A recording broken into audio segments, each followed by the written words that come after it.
പെൺസുഹൃത്തിന്റെ സഹോദരനെ കൊല്ലാൻ പദ്ധതിയിട്ടുവെന്നും പൾസർ സുനി വെളിപ്പെടുത്തുന്നു. ജയിലിൽ പോയാൽ വേറെ കല്യാണം കഴിപ്പിക്കുമെന്ന ഭയന്നു.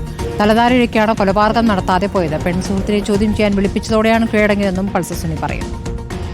മാസം കൊണ്ട് ജാമ്യം കിട്ടി ഇറങ്ങുന്ന ഒരു രീതിയിലാണ് കയറുന്നത്. ഈ കയറുന്ന സമയത്ത് എനിക്ക് ഒറ്റ കാര്യമുള്ളൂ, ഞാൻ സറണ്ടർ ആവില്ലാണ്. എൻ്റെ കാമുകിനെ ഇത് വിളിപ്പിച്ചുകൊണ്ട് മാത്രമാണ് ഞാൻ കയറിയത്.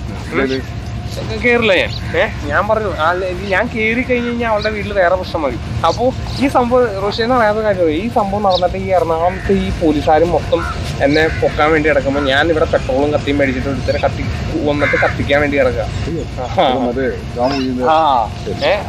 എന്റെ ഒരൊറ്റ ആൾക്ക് മാത്രമേ അറിയുള്ളൂ. രക്ഷപ്പെട്ടൊന്നുമല്ല, പോയി ആളെ കണ്ട ആള് കാറിൽ വരെ കയറി. അത് കഴിഞ്ഞാൽ എനിക്ക് കയറാൻ ഓക്കെയാണ്, സമാധാനമുണ്ട്. ഏത് 3 മാസത്തേക്ക് കയറാൻ വേണ്ടി പോവാണ്. ഏത് ആ കയറണം. ആ 90 days എനിക്ക് കിടക്കണമെന്നുണ്ടെങ്കിൽ, സമാധാനമായിട്ട് കിടക്കണമെന്നുണ്ടെങ്കിൽ ഇവിടെ ഒരുത്തിന് പണി കൊടുക്കാണ്ട് എനിക്ക് കയറി കിടക്കാൻ പറ്റില്ല. അപ്പൊ ഇങ്ങനെയൊക്കെ വന്നപ്പോ നമുക്ക് ആകെ ഈ ഒരൊറ്റ നിമിഷം കൊണ്ടാണ് ചേട്ടാ ഇത് നമ്മൾ ആ ലോക്കായി പോകുന്നത്.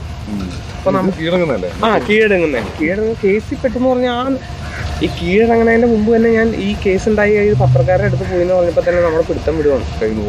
അപ്പൊ പിന്നെ എല്ലാം അവിടെ മാറ്റി നിർത്തുകയാണ്.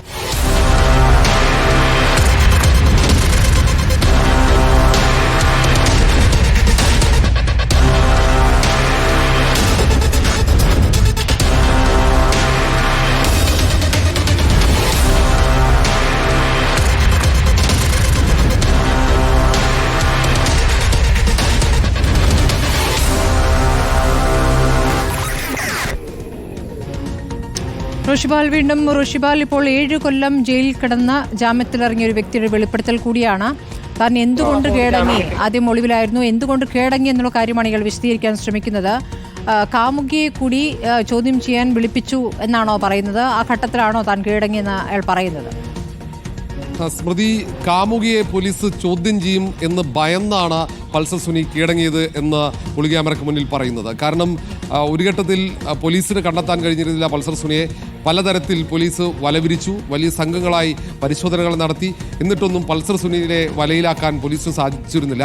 അങ്ങനെയാണ് പിന്നീട് പോലീസ് കാമുകിയെ വിളിച്ചു വരുത്തി ചോദ്യം ചെയ്യാനുള്ള തീരുമാനമെടുത്തത്. ആ കാര്യം അറിഞ്ഞതോടെ പിന്നീട് പൾസർ സുനി കീഴടങ്ങാൻ വേണ്ടി തീരുമാനമെടുത്ത് എറണാകുളത്ത് കോടതിയിൽ നേരിട്ടെത്തി കീഴടങ്ങാനുള്ള ശ്രമമാണ് നടത്തിയത്. പക്ഷേ അന്ന് ആ ദൃശ്യങ്ങൾ നമ്മൾ മറന്നിട്ടുണ്ടാവില്ല. കാരണം അന്നത്തെ ആ ദൃശ്യങ്ങൾ കോടതിയുടെ കെട്ടിടത്തിൽ ഗ്രില്ലിൽ പിടിച്ചു നിൽക്കുന്ന പൾസർ സുനിയെ ബലം പ്രയോഗിച്ച് പോലീസ് കസ്റ്റഡിയിലെടുത്ത് കൊണ്ടുപോവുകയായിരുന്നു. അങ്ങനെ ആ ഒരു കസ്റ്റഡിയിലെടുക്കുന്ന അല്ലെങ്കിൽ അറസ്റ്റിൻ്റെ അതിലേക്ക് എത്തുന്നത് ഈ കാമുകിയെ പോലീസ് ചോദ്യം ചെയ്യാൻ തീരുമാനിച്ചതാണെന്ന് വിശദീകരിക്കുകയാണ് പൾസർ സുനി. കീഴടങ്ങാനുണ്ടായ കാരണം ഒരുപക്ഷേ അതിൽ ഏറ്റവും പ്രധാനമായ മറ്റു കാര്യങ്ങൾ നേരത്തെ തന്നെ ഈ കീഴടങ്ങിയില്ലെങ്കിൽ ഒരുപക്ഷെ മറ്റു പല രീതിയിൽ രക്ഷപ്പെടാനുള്ള സാധ്യതകൾ ഉൾപ്പെടെ പരിശോധിച്ചിരുന്നു.